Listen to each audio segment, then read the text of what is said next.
सुबह कॉफ़ी पीते हुए बाहर देख रही थी।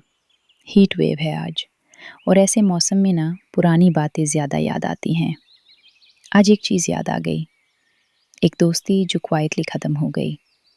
No big fight, no shouting, no dramatic last message.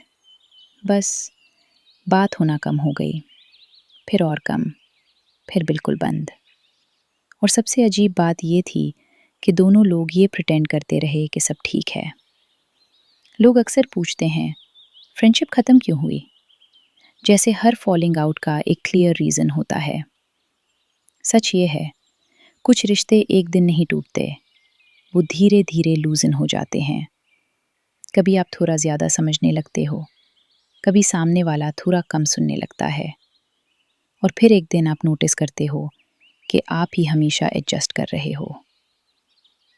मुझे याद है कि एक वक्त था जब मैं चीज़ें इग्नोर कर देती थी, सिर्फ इसलिए कि रिश्ता बना रहे। और फिर एक वक्त आया जब इग्नोर करना खुद के खिलाफ लगने लगा। यहीं से डिबेट शुरू होती है।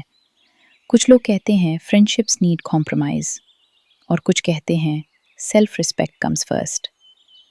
मुझे लगता है दोनों अपनी जगह सही हैं, लेकिन हर कॉम्प्रोमाइज़ नोबल नहीं होता, और हर बाउंड्री सेल्फिश नहीं होती। उस दोस्ती के ख़त्म होने के बाद मुझे सैडनेस से ज़्यादा एक अजीब सी क्लैरिटी महसूस हुई कि शायद हर रिश्ता लाइफ टाइम कॉन्ट्रैक्ट नहीं होता।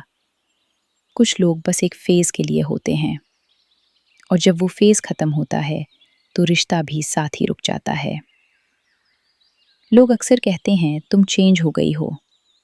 शायद हो गई हूँ, लेकिन शायद पहली बार मैं खुद के साथ अलाइंड हूँ। और सच कहूँ, दोस्ती का ख़त्म होना हमेशा लॉस नहीं होता।